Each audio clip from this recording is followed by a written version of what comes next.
எனக்கு ஆக்சுவலி ரொம்ப சந்தோஷமா இருக்குங்க.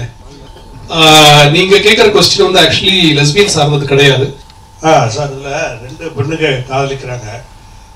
அவங்க வந்து தனியாக வாழணும்னு சொல்லிட்டு நினைக்கிறாங்க. அதுக்கு அப்பா அம்மா ஒத்துழைக்க மாட்டேங்கிறாங்க. பட் வழக்கமாக ஏற்கனவே நீங்கள் கோட் பண்ண மாதிரி தான் சமுதாயத்தில் வந்து ஒரு ஆண் பெண், ஆணுக்கு ஒரு பெண் அப்படின்னு சொல்லிட்டு தான் இருக்குது. பட் இந்த மாதிரி ஏற்கனவே கார்த்திகை இந்த மாதிரி பெண் கிடைக்க மாட்டேங்குது அப்படின்னு சொல்லிலாம் சொல்கிறாங்க. நீங்கள் வந்து இதை வந்து வற்புறுத்தி சொல்லும்போது நாடு முழுக்க இந்த மாதிரி ஆச்சுனாக்கா அப்புறம் குழந்தை பிறப்பு எப்படி நடக்கும், அப்புறம் அவர் கஷ்டம் அவருக்கு. அதுக்கு வந்து பெண்கள் அவங்க மட்டுமே குடும்பம் நடத்தலாமா, இந்த மாதிரி கேள்வி எல்லாம் இருக்கு. இதுக்கெல்லாம் படத்துல ரொம்ப ரொம்ப சந்தோஷமா இருக்கு சார். இந்த மாதிரி சொல்லுங்க. இந்த மாதிரி விஷயங்கள் ஆக்சுவலா வந்து இது ஒரு ஸ்பெஷல் சைல்டுன்னு சொல்றோம்ல, அந்த மாதிரி தானே இது ஹோமோ லெஸ்பியன்லாம். இது வந்து சமூகத்துல நீங்க இந்த மாதிரி படம் எடுக்கிறப்போ ஒரு துணிச்சலான முயற்சி, அதை பாராட்டுறோம், படமா கலைப்படைப்பா ஏத்துக்கலாம். ஆனா இது இன்னும் ஜாஸ்தியா கிடையாது. ஏற்கனவே பொண்ணு கிடைக்காம அவன் அழைஞ்சிட்டு இருக்கான் நிறைய மாப்பிள்ளைங்களுக்கு. இப்ப லெஸ்பியன் ஸ்டோரினாவே நீங்க பாத்தீங்கன்னா மேரேஜ் பண்ணிக்கிறாங்க சரிங்களா, 1 year 6 months சம்திங் தான் வாழ்றாங்க கூடவே. அதுக்கப்புறம் நிறைய பிரச்சனைகள் சொல்லி அவங்களே பிரிஞ்சிடறாங்க.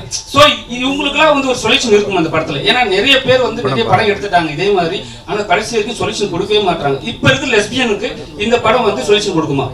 படம் பாருங்க, 15ஆம் தேதி அவரு பதில் சொல்லி அவர் கேட்டுப்பாரு, அதுக்கு பதில் சொல்லிருப்பாரு. சார் 2023 வாழும் தொடங்கும் இடம் நீதானே, இதே மாதிரி ஒரு ஸ்கிரிப்ட் தான் அந்த படமும் சரிங்களா. அந்த படத்துலயே வந்து ஒரு லாஸ்ட் எண்டிங்ல வந்து ஒரு மக்கள்கிட்ட கொடுத்துருவாங்க அந்த கிளைமேக்ஸ். ஸோ அதே மாதிரி தான் நிறைய படம் நீங்க பாத்தீங்கன்னா மக்கள்கிட்ட கொடுத்துட்றாங்க. ஏன் அது மாதிரி கொடுக்குறீங்க? ஏன்னா உங்களால தெளிவான ஒரு முடிவு எடுக்க முடியலையா? எல்லாருமே கேட்குறாங்க, தெளிவான முடிவு எடுக்க முடியலையா? இல்ல ஒரு முடிவு சொன்னா எல்லாருக்கும் ஏதாவது பிரச்சனை வரும்னு சொல்லிட்டு பண்ண மாட்டீங்களா?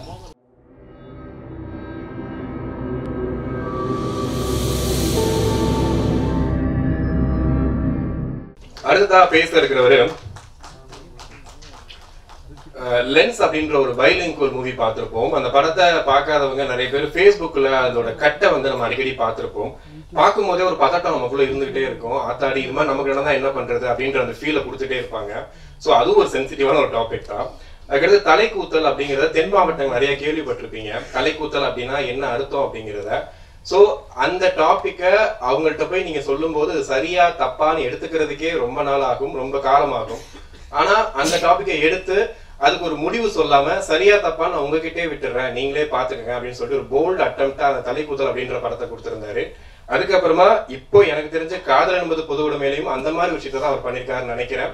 இந்த விஷயம் சரியா தப்பான்னு சொல்லிட்டு நான் சொல்ல வேண்டிய அவசியம் இல்லை, நீங்க பார்த்து முடிவு பண்ணிக்கங்க அப்படின்னு சொல்லிட்டு ஒரு முக்கியமான படத்தை ஒரு முக்கியமான நேரத்துல கொடுத்திருக்கக்கூடிய இயக்குனர் ஜெயபிரகாஷ் ராதாகிருஷ்ணன் அவர்களை அன்போடு பேச அழைக்கிறோம். எல்லாருக்கும் வணக்கங்க. ஃபர்ஸ்ட் ஆஃப் ஆல் இந்த காலை நேரத்தில் வந்ததுக்கு எல்லாருக்கும் நன்றி. எஸ்பெஷலி கெஸ்டாக வந்திருக்கிற டைரக்டர்ஸ் நெல்சன், அப்புறமா பாலாஜி தரணிதரன், மணிகண்டன் சார். ஏன்னா இந்த ஒரு படத்தை சப்போர்ட் பண்ண அவங்க வந்திருக்காங்கன்றது ஒரு பெரிய விஷயம். நான் முதல்ல அவங்களுக்கு நன்றி சொல்ல கடன்பட்டிருக்கேன். அண்ட் டெஃபினட்டாக படத்தை எடுத்தோம் ப்ரொடியூசர்ஸ் அதெல்லாம் நான் அதுக்கப்புறம் வரேன். முதல்ல இந்த படம் உருவான கதையை எவ்வளோ சுருக்கமாக சொல்ல முடியுமோ நான் சொல்கிறேன். லென்ஸ் அப்படின்ற படத்தை எடுத்து முடிச்சுட்டு என்ன பண்ணுறதுன்னு தெரியாமல் உட்காந்துட்டு இருந்தேன். லைக் அகெயின் எல்லா கிரியேட்டர்ஸ் மாதிரியும் திருப்பியும் அரைச்சமாகவே அரைக்கிறோம், திருப்பியும் கதை க்ரியேட் பண்ணோம், ப்ரொடியூசர்ஸை மீட் பண்ணோம், ஆக்டர்ஸை மீட் பண்ணோம், அந்த சைக்கிள் போயிட்டே இருந்தது. எதுவுமே நடக்காத அந்த ஒரு டைமில் வந்து மஸ்கிட்டோ ஃபிலாசபி அப்படின்ற ஒரு படத்தை பண்ணேன். பட்ஜெட்டே இல்லாமல் என் வீட்லேயே ஸ்கிரிப்டும் டைலாக்ஸ் இல்லாமல் ஒரு படத்தை பண்ணியிருந்தேன். நீங்கள் நிறைய பேர் பார்த்துருப்பீங்க, பார்க்காம விட்டுருப்பீங்க. அந்த படம் எடுத்துட்டு அதை வந்து எடிட் பண்ணாமல் வச்சுட்டு இருந்தேன். ஸோ அதை எடுத்துகிட்டு ஒரு எடிட்டரை தேடி பெங்களூர் போனேன். என்னோட நண்பர் அதில் நடிச்சிருந்தார் சுரேஷ் அப்படின்னு சொல்லிட்டு. அந்த எடிட்டர் அன்றைக்கி காலையில் மீட் பண்ணல. சரி என்ன பண்ணலாம் அப்படின்னா, அவர் வந்து பத்திரிகையாளர், டைம்ஸில் வேலை பார்க்குறாரு. அது கீழே ஒரு பார் இருக்குது, அங்கே பியர் நல்லாயிருக்கும். சரி டைம் ஸ்பெண்ட் பண்ணோன்னு சொல்லிவிட்டு நானும் அவர் அங்கே போய் we are having a beer. அப்போது சரி என்ன பண்ணலாம் அப்படின்னு பேசிகிட்டு இருக்கும்போது அந்த டைமில் தான் இந்த ஒரு அடுத்து வேறு ஏதாவது பண்ணலாம், காசு இல்லை, ப்ரொடியூசரில் என்னும்போது அவர் சொன்னார், கன்னடா இண்டஸ்ட்ரியில் 17 lakhs வரைக்கும் கிராண்ட் கொடுக்குறாங்க, நான் சொன்ன திருப்பியும் 17 lakhsக்கு சின்ன பட்ஜெட்டில் என்ன பண்ணுறது சுரேஷ் அப்படின்னு. இல்லை ஏதோ யோசிப்போம் சரின்னு சொல்லி சர்வர்கிட்ட டிஷ்யூ பேப்பர் வாங்கி பென் வாங்கி இந்த ஒரு ஐடியாவை ஸ்கிரிபிள் பண்ணோம். மத்தியானம் போய் ஒன்லைன் ஆர்டர் க்ரியேட் பண்ணோம். அடுத்த நாள் பெங்களூர் ஒரு ஆக்ட்ரஸை பார்த்தோம். அண்ட் அதுக்கப்புறமா நான் சென்னை வந்துட்டு அந்த எடிட்டரை பார்க்கல, மஸ்கிட்டோ ஃபிலாசபி பற்றி மறந்துட்டேன், அது எடுத்து வச்சுருந்தேன் அவ்வளோதான். அப்புறம் இங்கே வந்து என்னோட கோ டைரக்டர் ரவி கிட்ட இந்த ஐடியா சொன்னேன். அவர் சொன்னார் இது தமிழ்லேயே நல்லா பண்ணலாமே ஜேபி அப்படின்னாரு. சரி அப்படியா சரின்னு சொல்லிட்டு அப்புறம் தான் அதோட ஸ்க்ரீன் ப்ளே நான் எழுதுகிறேன். இது இங்கே நின்றுடுச்சு, எழுதிட்டேன், முடிச்சிட்டேன், அதை அப்படியே வச்சுட்டேன். இந்த ஐடியா எனக்கு வந்து அங்கே ஏன் தோணிச்சு அப்படின்னு நான் அப்புறம் யோசித்து பார்த்தேன். அதுக்கு ஒரு காரணம் இருக்குது. என்ன காரணம்னா, ஒரு முற்போக்குவாதியான ஒரு நண்பர் என்கிட்ட வந்து ஒரு மியூசிக் வீடியோ ஒன்று பண்ணோம் ஜேபி, ஒரு ஐடியா சொல்லுங்கள் அப்படின்னு சொன்னார். அந்த டைம் நான் என்ன பண்ணுறதுக்கும் ரெடியாக இருந்தேன், because there is no work. அப்போ நான் அவருக்கு ஒரு ஐடியா சொன்னேன். ஒரு பட்டர்ஃப்ளையில், ஒரு கொக்கூனில் இருந்து ஒரு பட்டர்ஃப்ளை வெளியே கஷ்டப்பட்டு வெளியே வந்து சிறகு முளைச்சி அது பறக்குது. அதே மாதிரி பேரலி கட் பண்ணி ஒரு பொண்ணு அழகான ஒரு டான்ஸை ப்ரெசென்ட் பண்ணுறான் அவங்க அம்மாவுக்கு. இதை ரெண்டுத்தையும் கட் பண்ணி அவளோட செக்ஷுவாலிட்டியை அவள் வந்து அவங்க அம்மாவுக்கு சொல்கிறா. நான் வந்து என்னது அப்படின்ட்டு ஓப்பன் அவுட் பண்ணுறா அப்படின்ற கான்செப்ட் சொன்னேன். ரொம்ப நல்லா இருக்குது ஜேபி, பட் அது வேணுமா, கொஞ்சம் வேறு எதுனா சொல்லுங்களேன். ஏன் ஏன் ஏன் அப்படின்னு கேட்டேன். இல்லை அது வீட்டில் காட்ட முடியாது, கலீக்ஸ் கிட்ட எப்படி ஷேர் பண்ணுறது அப்படின்னாரு. ஸோ அது என் மனசுக்குள்ளே ரொம்ப ஆழமாக பதிஞ்சிருந்தது. ஏன் அப்படின்னு எனக்கு அப்போ வந்து இதை பற்றி எதுவுமே தெரியாது. ஸோ அந்த கொஸ்டின்ல இருந்து எழுமினது தான் இந்த படம். ஸோ அதுக்கப்புறமா நான் அதை எழுத ஆரம்பித்தேன், ரிசர்ச் பண்ண ஆரம்பித்தேன். அந்த மாதிரி நிறைய மக்கள்கிட்ட பேசியிருக்கேன். பேசி அப்படி உருவாக்கின கதை தான் இது. ஸோ எழுதி வச்சுட்டு அதுக்கப்புறமா லென்ஸ் ரிலீஸ் ஆகுது. லென்ஸுக்கு அப்புறம் இது பண்ணலான்னு நினச்சேன். அண்டு ப்ரொடியூசர்ஸும் வந்தாங்க. அண்ட் அந்த டைமில் வந்து ரேவதி மேம், பிரகாஷ் ராஜ் அவங்கக்கிட்டலாம் இந்த கதையை பற்றி பேசினேன். பார்வதி அவங்களும் கதையை படிச்சிருந்தாங்க. பட் ப்ரொடியூசர் பண்ணுறேன்னு சொல்லிட்டு கடைசி நேரத்தில் ஆஸ் யூஷுவல் நிறைய பேர்கிட்ட டிஸ்கஸ் பண்ணேன், இது பண்ண வேண்டாம், கமர்ஷியலாக எனக்கு பெரிய ஆசைலாம் கிடையாது, போட்ட பணம் எடுக்கிற மாதிரி ஒரு கதையை கொடுங்க அப்படின்னு கேட்டார். சார் அப்படி எனக்கு கதை பண்ண தெரியாதே சார், அப்படி போட்ட காசு எடுக்கிற மாதிரி எப்படி பண்ணுறது, பிஸ்னஸ் தான் பண்ணோம், படம் பண்ண முடியாதுல்ல அப்படின்னு சொன்னேன். அண்ட் அதுக்கப்புறம் அது அப்படியே நின்றுடுச்சுங்க. அப்புறம் மஸ்கிட்டோ ஃபிலாசபிக்கு எடிட் பண்ணாமல் அது அப்படியே இருந்தது. ஒரு பையன் வந்து என்னை மீட் பண்ணுறான். இதை நிறைய இடத்துல சொல்லியிருக்கேன். என்னோட எடிட்டர் டேனி, அவன் வந்து நான் உங்கள் கூட ஒர்க் பண்ணணும்னு ஆசைப்பட்றேன், லென்ஸ் பார்த்துருக்கேன் அப்படின்னா. நான் சொன்னேன் சரி நீங்கள் வீட்டுக்கு வாங்க, நான் இப்படி ஒரு ஷூட் பண்ணி வச்சுருக்கேன், அதை எடிட் பண்ண முடியுமா பாருங்கள் அப்படின்னு. அவன் வந்தான், அதை எடிட் பண்ணான், அது படமாச்சு. அதுக்கப்புறமா தலைக்கூத்தல் அவன் ஒர்க் பண்ணான். அதில் இப்போது காதல் என்பது பொதுவுடைமையிலையும் பெரிய ஒரு பங்களிப்பை கொடுத்துருக்கான். நான் ஏன் மஸ்கிட்டோ ஃபிலாசபி சொல்கிறேன்னா, இந்த மஸ்கிட்டோ ஃபிலாசபி நடக்கலை, நான் இந்த ஃப்ரஸ்ட்ரேஷனில் நான் வந்து போய் ஏதாவது பண்ணணும் அப்படின்னு நான் பண்ணலைன்னா இந்த படம் நடந்திருக்காது. அதுக்கு மிகப்பெரிய காரணம் வந்து ஜியோ பேபி சார். ஏன்னா மஸ்கிட்டோ ஃபிலாசபி அன்றைக்கி மூவியில் ரிலீஸ் ஆகுது. ஜியோ பேபி அந்த படத்தை பார்க்குறாரு, பார்த்து ஃபேஸ்புக்கில் என் கூட கனெக்ட் பண்ணுறாரு, என் கூட பேசுகிறாரு. அதுக்கப்புறம் அவர் என்னோட லென்ஸ் பார்த்தாரு. அப்போ நாங்கள் ஃப்ரெண்ட்ஸ் ஆகிறோம். அன்றைக்கி அவரோட கிரேட் இண்டியன் கிச்சன் ரிலீஸ் ஆகலை. ஸோ அதை பற்றி நாங்கள் பேசிகிட்டு இருந்தோம். அதுக்கப்புறமா கிரேட் இண்டியன் கிச்சன் ரிலீஸ் ஆகுது, இட் பிகம்ஸ் ஹிஸ்ட்ரி அண்ட் பெரிய பேர் எடுக்குது. அதுக்கப்புறமா அவர் வந்து இந்த மாதிரி ஒரு நாள் கால் பண்ணி, நான் அப்போ தலைக்கூத்தலோட ஒர்க்கில் இருக்கேன், ஆர் லாக்டவுன் டைமில், இந்த மாதிரி தமிழில் நாங்கள் ஒரு ஸ்கிரிப்ட் கதை பண்ணலாம், இது படம் பண்ணலான் இருக்கோம் ஜேபி, கதை இருக்கான்னு கேட்டார். இந்த கதையை சொன்னேன். இமீடியட்டாக அவர் எஸ்ன்னு சொல்லிட்டார். நான் என்னோடய பார்ட்னர்ஸ் ப்ரொடியூசர்ஸ் கிட்ட பேசுகிறேன், இந்த கதை ரொம்ப நல்லாயிருக்கு, பண்ணிவிடுவோம் அப்படின்ட்டு. நான் சொன்னேன் இந்த மாதிரி தலைக்கூத்தல் பண்ணுறேன் சார், அதுக்கப்புறம் பண்ணலான்னு. அன்றைக்கி கொடுத்த வாக்கு தான் அதை காப்பாற்றினார். அண்டு தலைக்கூத்தல் முடித்த உடனே காதல் என்பது பொது உடைமை என்ற படத்தை பண்ணோம். இல்லை நான் ஏன் இந்த கதையை நான் சொல்கிறேன் அப்படின்னா, இங்கே நிறைய பேர் மீடியாவில் இருக்கிறவங்களா இருந்தாலும் சரி, நண்பர்களாக இருந்தாலும் சரி, நான் ரீசெண்ட்லி ஒரு ஸ்டில் ஃபோட்டோகிராஃபர் மீட் பண்ணேன். அவர் ஸ்டில் ஃபோட்டோக்காக இல்லை, அவர் படம் எடுக்க வந்திருக்காரு, அவர் இயக்குனர் ஆகணும்னு ஆசைப்படுறாரு அப்படின்னாரு. ஸோ அந்த மாதிரி இங்கே நிறைய பேர் சினிமா ஆசையோடு வந்து இருக்கீங்க. ஸோ அது சில பேருக்கு சீக்கிரமாக நடந்தது, சில பேருக்கு லேட்டாக நடக்குது, பட் கட்டாயமாக நடக்கும். அந்த முயற்சி இல்லாட்டினா நம்மளால் முடிஞ்ச அந்த சின்ன வேலை எதனா பண்ணிகிட்டு இருந்தால் அது வேறு இடத்துல கனெக்ட் ஆகும், அது வேறு இடத்துல கனெக்ட் ஆகும். அப்படி கனெக்ட் ஆகி டெஃபினட்டாக நீங்கள் நினச்ச ஒரு விஷயம் நடக்கும், அதை சாதிக்க முடியும் அப்படின்னு நான் சொல்ல விரும்புகிறேன். இது ஒரு மோட்டிவேட்டிங் இதுவாக நீங்கள் எடுத்துப்பீங்கன்னு நான் நினைக்கிறேன். ஸோ இனி செகண்ட் பார்ட்டுக்கு வரேன். படம் எப்படி உருவாச்சுன்ற விஷயத்த சொல்லிட்டேன். ஸோ அதுக்கப்புறமா ப்ரொடியூசர்ஸாக ஜோமோன் தான் ஃபஸ்ட்டு என்கிட்ட பேசினார். பேசின உடனே அவர் சொன்னார், ஜிபி ஒரு 1 crore நம்ம முடிக்கணும், நான் நம்ம ட்ரை பண்ணலாம், I cannot give you the word, will try our best அப்படின்னு சொல்லி அதுக்கப்புறமா தான் வந்து ஜியோ பேபி கிட்ட பேசி டெஃபினட்டாக நான் ஒன்று மட்டும் சொல்லிட்டேன், இது வந்து அகெயின் ஒரு ஃபெஸ்டிவல் படமாக எடுத்து ஈஸியாக நம்ம வந்து ஃபெஸ்டிவலெல்லாம் போகலாம், பாராட்டுகள் வாங்கலாம், அவர் வாங்காமல் போகலாம், பட் இது எப்படியாவது மக்கள்கிட்ட போய் சேர்க்கணும். ஒரு கமர்ஷியல் ஃபார்மேட் இல்லைனாலும் ஒரு ஜனரஞ்சகமாக ஒரு படமாக ஒரு என்டர்டெயின்மெண்ட் வேல்யூ இருக்கிற படமாக க்ரியேட் பண்ணோம். So we need actors, we need faces அப்படின்னு சொல்லி பேசும்போது தான் லிஜோ மோல் பற்றியும் ரோஹினி மேடம் பற்றியும் ஜியோ பேபி சார் சொன்னார். சொன்ன உடனே எனக்கு அப்படியே ஸ்ட்ரைக் அடிச்சு, பர்ஃபெக்ட் சார், ஐ மீன் இவ்வளோ நாள் வெயிட் பண்ணதுக்கு இதுதான் காரணம் போல் இருக்குது, ஏன்னா எல்லாமே கூடி வருது அப்படின்னு தோணுச்சு. அண்ட் சொன்ன மாதிரியே தான் எனக்கு அது டிலே ஆகலை. அவங்கக்கிட்ட சொன்ன உடனே கதையை படிச்சுட்டு அவங்க எஸ்ன்னு சொல்லிட்டாங்க. ரோஹினி மேமும் அதே மாதிரி தான். அண்ட் கலேஷ் வந்து முன்னாடியே நான் அவனை கேஸ்ட் பண்ண வேண்டியது, லென்ஸில் என்னோட கேரக்டர் பண்ண வேண்டியது தான் Kalesh. Is a theatre actor. And so அவங்ககிட்ட பேசினேன், அவனும் பண்ணுறேன்னு சொன்னான். லாஸ்ட்டு ஆஃபீஸ்லாம் போட்டு கேஸ்ட் பண்ண முடியாத கேரக்டர் வந்து வினித் சார் கேரக்டர் தான் இருந்தது. நான் தேடிக்கிட்டே இருந்தேன், எனக்கு யாரையுமே கிடைக்கல. அப்போ தான் என்னோட ஏடி பிரபு வந்து தெலுங்கு ஃபிலிம்லேருந்து ஒரு சீன் காமிச்சான், அதில் அப்பாவாக நடிச்சிருந்தார். அது பார்த்த உடனே நான் சொன்னேன், எஸ் இவர் தான் அப்படின்னு சொல்லி.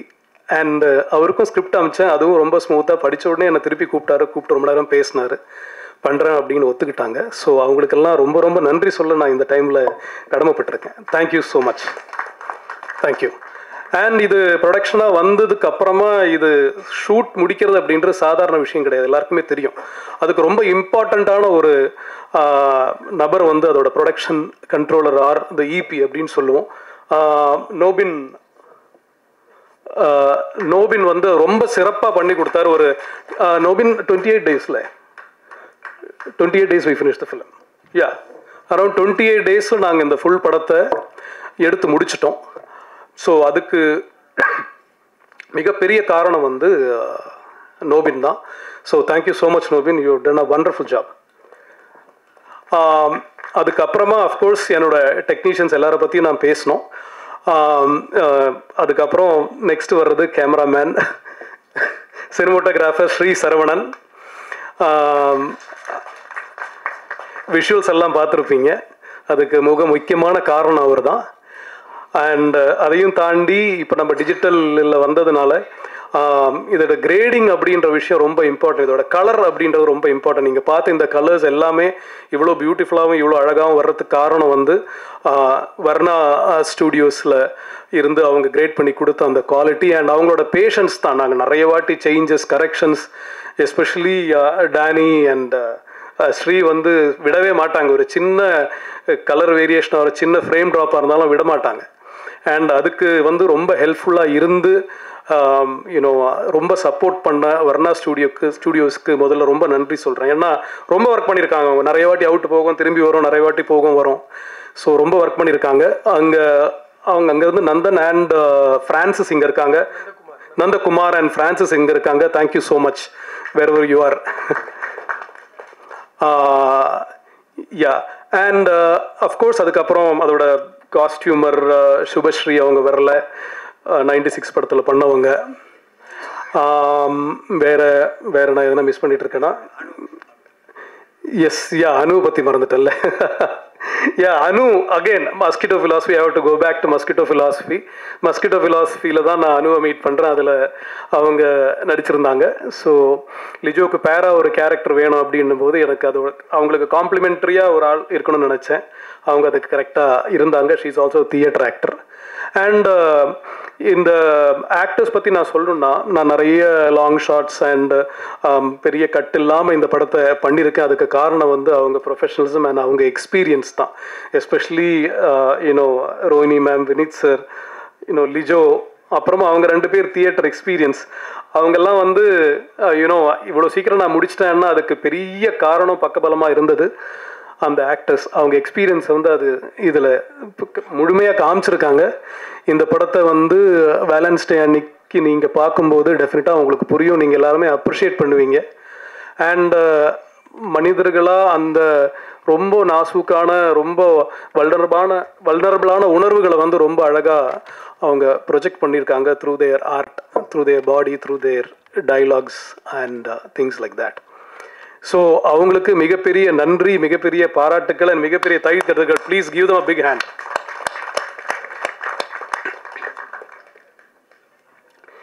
யா ஃபைனலி வந்து இந்த படத்தில் வந்து வீடு வந்து ரொம்ப முக்கியமான கேரக்டர். நீங்கள் பார்த்துருந்தீங்கன்னா நிறைய ஷார்ட் வீட்டில் இருந்திருக்கும். ஸோ ஆர்ட் டைரக்டர் கூப்பிட்டேன், இன்றைக்கி வரல அவர், மேபி இஸ் பிஸி ஒர்க்கிங்.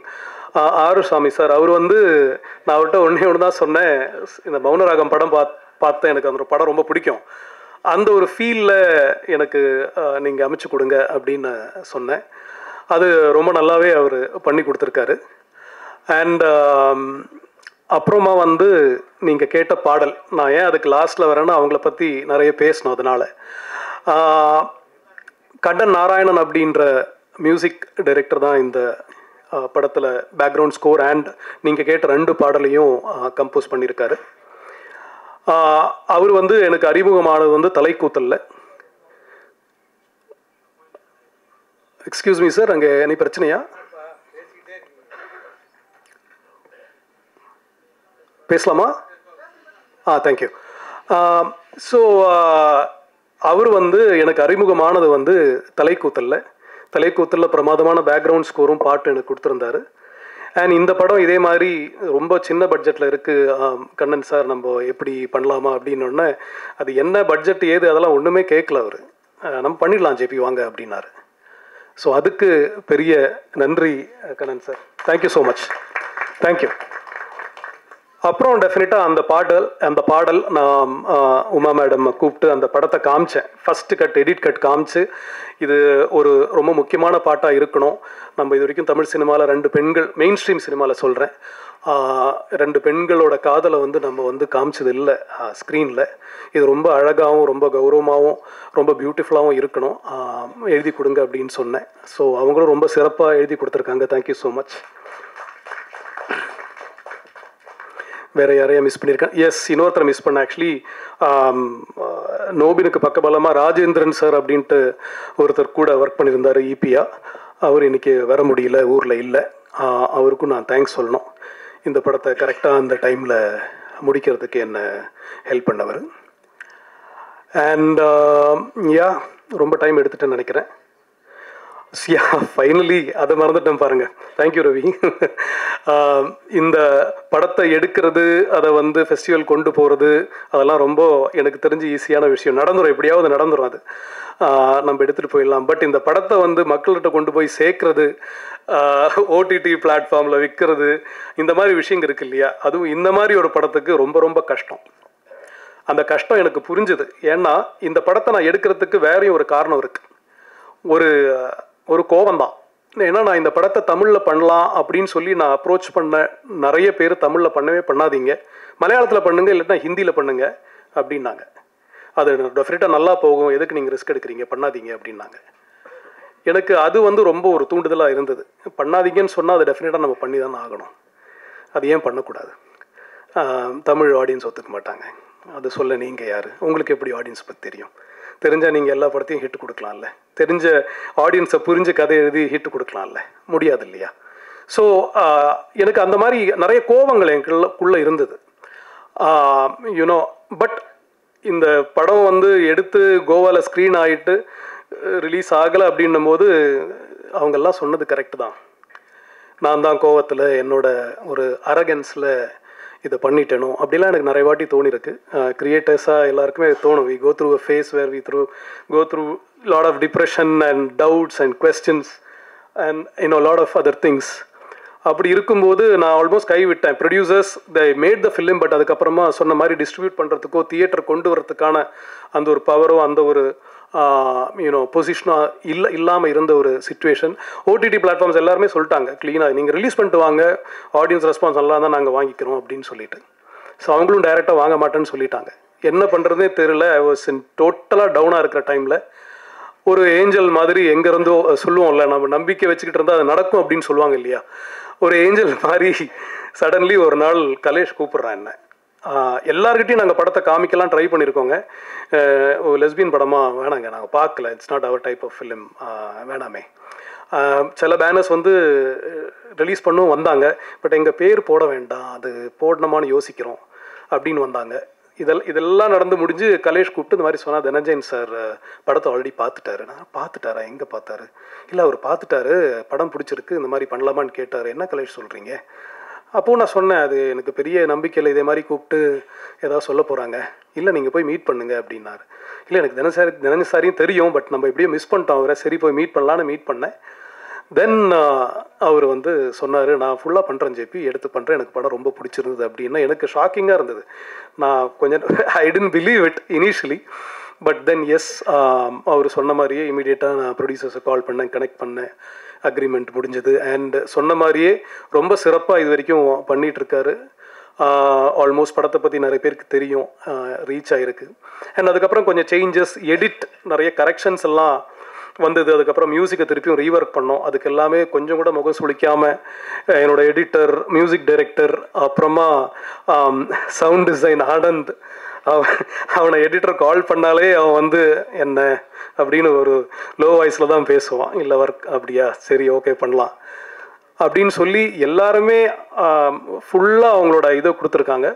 அதே மாதிரி திடீர்னு ஒரு பாட்டு தான் இருந்தது படத்தில், இன்னொரு பாட்டு வேணும் அப்படின்னு சொன்னால் அது ஒரு மியூசிக் வீடியோ க்ரியேட் பண்ணலாம், லிரிக்கல் வீடியோ க்ரியேட் பண்ணலான்னு சொல்லி நானும் ஆனந்தும் அதுக்கு கண்ணன் நாராயணன் கூட உட்காந்து மியூசிக் க்ரியேட் பண்ணி அதோட ஒரு லிரிக்கல் வீடியோ நீங்கள் பார்த்தது முழுக்க க்ரியேட் பண்ணது டேனி தான். இந்த ஸோ எல்லாருமே சேர்ந்து பேஷனேட்டாக இப்போ வந்து February 14th வரைக்கும் கொண்டு வந்துட்டோம். அண்ட் இன்னொரு எனக்கு ரொம்ப பெருமையாக இருக்கிற விஷயம்னா, என்னோட லென்ஸ் தலைக்கூத்தல் அதுக்கு எதுக்கும் கிடைக்காத ஒரு பெரிய என்ன சொல்கிறது விசிபிலிட்டி இந்த படத்துக்கு இருக்குது. இந்த படம் எதுவுமே நடக்காதுன்னு நினச்சி நான் உட்காந்துட்டு இருந்தேன். ஆக்சுவலாக ஐ மீன் கையிலேருந்து போயிடுச்சுன்னு நினச்சி உட்காந்துருந்த டைமில் இவ்வளோ போஸ்டர்ஸ், இவ்வளோ பேனர் அண்ட் ஆடியோ லான்ச் ஃபங்க்ஷனில் நான் இந்த ஃபஸ்ட் டைம் பேசுகிறேன் இந்த மாதிரி ஒரு ஃபங்க்ஷனில், அதுவும் என்னோடய படத்தோட ஃபங்க்ஷனில். எனக்கு ரொம்ப சந்தோஷமாக இருக்குது, பெருமையாக இருக்குது. இதுக்கு காரணமான ப்ரொடியூசர்ஸ் அண்ட் தனஞ்சயன் சாருக்கு ரொம்ப ரொம்ப நன்றி சொல்ல நான் கடமைப்பட்டிருக்கேன். அண்ட் ஃபைனலி என்னோட ஆர்மி, எனக்கு டோட்டலாக பக்கபலமாக இருந்த என்னோட டைரக்ஷன் டீம் பற்றி நான் சொல்லி ஆகணும். அவ்வளோதான், அங்கே முடிச்சிடுறேன். I think it's going long.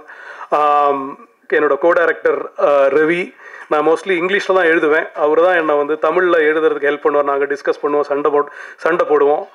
Ravi மட்டும் தான் இங்கே இருக்கார், வேறு என்னோட ஏடிஸ் மற்ற நிறைய பேர் வரல. அதுக்கப்புறம் சிரில், டேனியோட தம்பி, அவன் இப்போ ஃபுல்லாக இதோட ப்ரமோஷனல் ஆக்டிவிட்டிஸ் ஃபுல்லாக அவன் தான் பார்த்துக்கிட்டு இருக்கான், ஃபுல்லாக ஹெல்ப் பண்ணிக்கிட்டு இருக்கான். அண்ட் பிரபு அப்படின்ற இன்னொரு ஏடி, அதுக்கப்புறமா தனா பிரேம் அப்படின்ற இன்னொரு ஏடி, வேறு பிரவீன் சொல்லிட்டு சமைச்சு போடுவான். அவன் பாருங்கள் சமைச்சு போடுவான், பட் அவன் டைரக்டராக வந்திருக்கான். இன்றைக்கி அவனால் வர முடியல, அவனுக்கு காலையில் பஸ் கிடைக்கல. ஸோ எல்லாருக்குமே ரொம்ப நன்றிங்க. இந்த படம் February 14th வருது. இது ரொம்ப முக்கியமான ஒரு பதிவாக நான் நினைக்கிறேன். ஏன்னா இது வரைக்கும் தமிழ் சினிமாவில் ஒரு கியூர் லவ் சொல்கிற ஒரு படம் மெயின் ஸ்ட்ரீம் சினிமாவில் மெயின் ஸ்ட்ரீம் ஆக்டர்ஸோட இது வரைக்கும் வந்ததே கிடையாதுங்க. இதை டெஃபினட்டாக எல்லார்ட்டையும் போய் சேர்க்க வேண்டியது உங்களோட பொறுப்பு. And thank you Ravi. எனிவே இது உங்களோட என்ன சொல்கிறது கடமை, பொறுப்பு, அதையும் தாண்டி ஒரு ரிக்வெஸ்ட்டாகவும் நான் கேட்டுக்கிறேன். Thank you so much. ஃபைனலாக நான் வந்து இந்த படத்தோட லேடி மோகன்லாலை பற்றி பேசிட்டு நான் முடிச்சுக்கிறேங்க. தீபா அக்கா இதில் ரொம்ப பிரமாதமான ஒரு கேரக்டர் பண்ணியிருக்காங்க. நான் ஷூட்டில் ஃபுல்லாக அவங்கள லேடி மோகன்லால் தான் கூப்பிடுவேன். And thank you so much for coming. And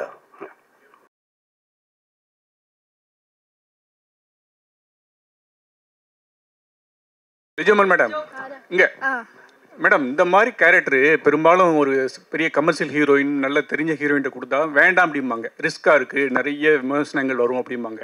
அப்புறம் செட்டில் நடிக்கிறதும் ரொம்ப கஷ்டம். நீங்கள் எப்படி தைரியமாக அதை ஒத்துக்கிட்டீங்க? எனக்கு இந்த கேரக்டர் பிடிச்சிருந்ததுன்னா அதனால பண்ணிவிட்டு அவ்வளோதான். அது இல்லாமல் அந்த கமர்ஷியல் வேல்யூ இல்லை, இதுக்கப்புறம் எனக்கு படமே வராது அப்படிலாம் நான் அப்போ நினச்சி பார்க்கல. எனக்கு இந்த கேரக்டர் பிடிச்சிருந்தது, நான் பண்ணிட்டேன். இதுக்கப்புறமும் அப்படி தான், எனக்கு பிடிச்ச கேரக்டர்ஸ் வந்தால் கண்டிப்பாக பண்ணணும், அவ்வளோதான். இந்த படத்தில் ஒரு முத்த காட்சி இருக்குது. மற்ற படத்தில் நடிக்கிறதுக்கும் இந்த படத்தில் இருக்கிறதுக்கும் வித்தியாசம் இருக்குது. அது நடிக்கிறது வந்து எப்படி வந்தது? அது ஈஸியாக இருந்துச்சு, ஏன்னா அது அனுஷா தான். Sir director sir sir director sir sir இந்த மாதிரி சார் டைரக்டர் சார் சொல்லுங்க. இந்த மாதிரி விஷயங்கள் ஆக்சுவலாக வந்து இது ஒரு இப்போ ஸ்பெஷல் சைல்டுன்னு சொல்கிறோம்ல, அந்த மாதிரி தானே இந்த ஹோமோ லெஸ்பியன்லாம். இது வந்து சமூகத்தில் நீங்கள் இந்த மாதிரி படம் எடுக்கிறப்போ ஒரு துணிச்சலான முயற்சி, அதை பாராட்டுறோம், படமாக கலைப்படைப்பாக ஏற்றுக்கலாம். ஆனால் இது இன்னும் ஜாஸ்தியாக கிடையாது. ஏற்கனவே பொண்ணு கிடைக்காம அவன் அலைஞ்சிட்டு இருக்கான் நிறையா மாப்பிள்ளைங்களுக்கு. என்ன இந்த மாதிரி விஷயங்களை யாராவது தன்னுடைய இதுவாக எடுத்துக்கிட்டு அதை ஃபாலோ பண்ணாங்கன்னா? சி ஃபர்ஸ்ட் ஆஃப் ஆல் நீங்கள் ஸ்பெஷல் சைல்டு அப்படின்னு சொன்னதை நான் வந்து கண்டிக்கிறேன். அது அந்த ஒரு வார்த்தை பொருந்தாது. எல்லார் மாதிரியும் தான் அவங்கள் அப்படின்ற புரிதல் வரணுன்றதுக்காக தான் இந்த படம் எடுத்திருக்கேன் ஆக்சுவலாக. ஸோ டெஃபினட்டாக நீங்கள் ஃபஸ்ட் டே ஃபர்ஸ்ட் ஷோ இந்த படம் பார்க்கணுன்னு நான் கேட்டுக்கிறேன். நீங்கள் கேட்ட அந்த கேள்விக்கான எல்லா பதிலும் அந்த படத்தில் இருக்கும். அப்படி கிடைக்கலன்னா நம்ம டெஃபினட்டாக உரையாடலாம். ஓகேங்களா? Thank you sir. 2020 sir Karthik sir, நீங்கள் கேட்ட கேள்வி வந்து வினித் சாருடைய கேரக்டர் மூலமாக இருக்குது படத்தில். படம் பாருங்க, 15ஆம் தேதி அவர் பதில் சொல்லியிருப்பார். அவர் கேட்டிருப்பாரு, அதுக்கு பதிலும் சொல்லியிருப்பாங்க சார். 2000 கண்டிப்பாக கிடைக்கும். அவர் ஏன்னா வினித் சாரை வந்து நானும் அவர் சொன்ன மாதிரி நான் அவர் ஏஜில் ரசித்தேன். அதனால் எங்களுக்கு பதில் கரெக்டாக இருக்கும்னு நினைக்கிறேன். கண்டிப்பாக பாருங்கள், வினித் சார் கேட்டிருப்பார். Thank you sir. Director sir, 2023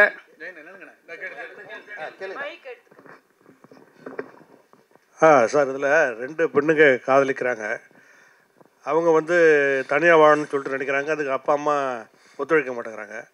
but வழக்கமாக ஏற்கனவே நீங்கள் கோட் பண்ண மாதிரி தான் சமுதாயத்தில் வந்து ஒரு ஆண் பெண், ஆணுக்கு ஒரு பெண் அப்படின்னு சொல்லிட்டு தான் இருக்குது. பட் இந்த மாதிரி ஏற்கனவே கார்த்திக் சொன்ன மாதிரி பெண் கிடைக்க மாட்டேது அப்படின்னு சொல்லிட்டுலாம் சொல்கிறாங்க. நீங்கள் வந்து இதை வந்து வற்புறுத்தி சொல்லும்போது நாடு முழுக்க இந்த மாதிரி ஆச்சுனாக்கா அப்புறம் குழந்தை பிறப்பு எப்படி நடக்கும்? அப்புறம் அதுக்கு பிறகு வந்து பெண்கள் அவங்க மட்டுமே குடும்பம் நடத்தலாமா? இந்த மாதிரி கேள்வியெல்லாம் இருக்குது. இதுக்கெல்லாம் நீங்கள் என்ன விட சொல்ல போகிறீங்க படத்தில்? எனக்கு ஆக்சுவலி ரொம்ப சந்தோஷமாக இருக்குங்க. ரொம்ப சந்தோஷமாக இருக்குது. முதல் அந்த சார் கேட்ட கேள்வியாக இருந்தாலும், கார்த்திக் சார் கேட்ட கேள்வியாக இருந்தாலும் சரி, சார் உங்கள் பேர் ஜெயச்சந்திரன் சார், நீங்கள் கேட்ட கேள்விகளாக இருந்தாலும் எனக்கு ரொம்ப சந்தோஷமாக இருக்குது. ஏன்னா நான் அந்த எல்லா கேள்விக்குமே இதில் ஒரு கதாபாத்திரங்கள் அது ஆன்சர் பண்ணுது.